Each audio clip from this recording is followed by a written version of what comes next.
afternoon, Madanal present here. Myself, Dr. Asta Visavaria from the Department of Oral and Maxillofacial Pathology and Oral Microbiology from Narsibhai Patel Dental College and Hospital, a constituent of Sakalchand Patel University. I welcome you all to the e-Vidya lab of Sakalchand Patel University. Today I will be covering the title of Enamel. So let's begin. Enamel is the hard glistening tissue covering the anatomical crown of the tooth. It is highly mineralized acellular and avascular structure of the tooth, and it is present in the crown portion of a tooth. It is the hardest structure in the human body. Enamel is ectodermal or epithelial in origin, which is formed by ameloblast cells, and other tissues of tooth is formed from the mesenchymal origin. Functions of tooth enamel is it resists the forces of mastication, it provides protection, it provides insulation, as well as it provides aesthetic by giving whitish color to the tooth, and its color is dependent on the as it is a translucent substance, so its color is dependent on underlying dentine, which is yellowish in color, so it gives yellowish hue. It has semi-permeable membrane and its thickness varies in the cuspal region as well as in the incisor region. So hardness of the tooth depends on the degree of calcification, and it is soluble in acids. Chemical properties include organic and inorganic substances. Organic substances constituent 4% and 96% will be constituent of the inorganic substances, in which hydroxyapatite crystal is the main constituent. The structural and functional unit of enamel is enamel rod. Enamel rod is a thin, long structure extending from DEJ towards the surface of enamel. As you can see in the picture, it has a keyhole or fish scale appearance in transverse section. And the head of enamel rod is towards the incisal or the occlusal surface, and the tail is towards the cervical part of the tooth. This is the transverse section you can see in the picture histologically. Next structure is the rod sheath and interrod sheath. A thin line present peripheral to the rods has less refractive index, which is situated peripheral to the enamel rod is the rod sheath, and a cementing substance which is present between two enamel rods is the interrod sheath. And this gives the fish scale appearance to the enamel rod in transverse sections. Other structures seen in the enamel are hypomineralized and hypermineralized structures. Hypomineralized structures, namely enamel lamella, tuft, spindles, incremental line of radius, neonatal line, and Hunter-Schreger bands. Hypermineralized structures include enamel cuticle, pericymata, gnarled enamel, and dentino-enamel junction. We will be seeing it one by one. First is the dental lamella. It is thin leaf-like structure which extends from the enamel surface to the dentino-enamel junction, and it is of three types, type A, B, and C, as you can see in the picture shown. Another structure is the enamel tuft. They extends from the dentino-enamel junctions towards the enamel surface, and it appears as a tuft of a graft, therefore it is named as enamel tuft, as you can see in the picture. Next structure is the enamel spindles. They are the cytoplasmic extension of the odontoblastic processes in the enamel surface from dentino-enamel junctions towards the enamel surface, as you can see in the picture. Next and most important part of the enamel is the incremental line of radius. They determine the rhythmic or successive apposition of enamel in the surface. Enamel surface in transverse section, it appears as concentric rings, as you can see in the picture. The neonatal line. Neonatal line is a line which distinguishes the formation of prenatal and postnatal enamel. That is, this distinguishing line is present because there is abrupt change in the environment in the nutrition of a newborn or an infant. Next is the Hunter-Schreger bands. They are alternate dark and light bands which originates from dentino-enamel junctions toward the surface of enamel, and the light bands are known as diazones and dark bands are known as parazones. The picture you can see is of Hunter-Schreger bands. Next and last structure of enamel is gnarled enamel. It is formed due to intertwined, twisted and intertwisting of the enamel rods, and therefore it appears as a fire in the incisal or the occlusal surface of a tooth, as you can see in the picture.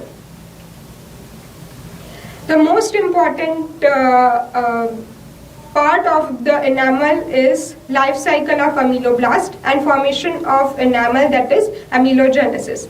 Life cycle of ameloblast has 6 stages: morphogenic, organizing, formative, maturative, protective and desmolytic. The first stage is of morphogenic stage. In this cell, that is ameloblast, will have a cuboidal shape with nucleus present in the center and covers whole the body of a cell. The mitochondria is evenly distributed in the cytoplasm, and Golgi bodies and centrioles are located at the proximal end. Proximal end, it is present at the base of the ameloblast, as you can see in the picture. Next is the organizing or differentiating stage. In this, the inner enamel epithelium will differentiate to form the ameloblast-like structure, and it will attain now the tall columnar shape of the cell, and the nucleus which was present in the center will shift towards the proximal end, and mitochondria also shift towards the proximal end, but the Golgi bodies and centrioles will be present at the distal end. Formative stage. In this stage there will be deposition of enamel matrix. So once the cell of the dental papilla will form a dentine. So dentine is required for the formation or providing the induction effect or providing signal to the ameloblast cells to lay down the enamel. So once dentine layer is formed, then and only then the surface of enamel or enamel matrix deposition will occur.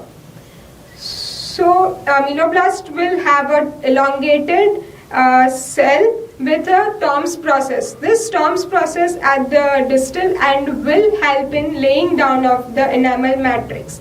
And this is the most important stage, and it is included in the amelogenesis. Next stage is the maturative stage. In this, there will be formation of a ruffled border at the distal part of a ameloblast. This ruffled border will increase the surface area as well as act as a villi and help in transport of calcium and phosphorus ion from the surrounding or the connective tissue towards the enamel forming structure, that is formation of an enamel layer. At this stage, the 50% of ameloblast will degenerate. Next stage is the protective stage. Once the enamel is laid down, but if there will be any changes or any environmental disturbances occurring at that time which will hinder the process of amelogenesis or enamel matrix lay down. So the newly formed enamel has to be protected from the surrounding environment by forming a reduced enamel epithelium which form a protective layer over the newly formed enamel matrix.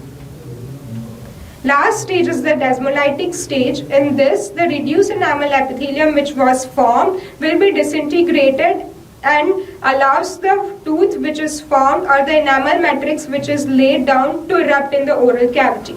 So in this stage, there will be release of some enzymes which will degenerate the reduced enamel epithelium, and it will once again attain the cell shape, that is low cuboidal. So this is the schematic representation of the whole process. And first, as I told that it is of a small cuboidal shape, then it attains our tall columnar cells with Tom's process in the formative stage, and at last in desmolytic stage, once again it will attain the shape of cuboidal.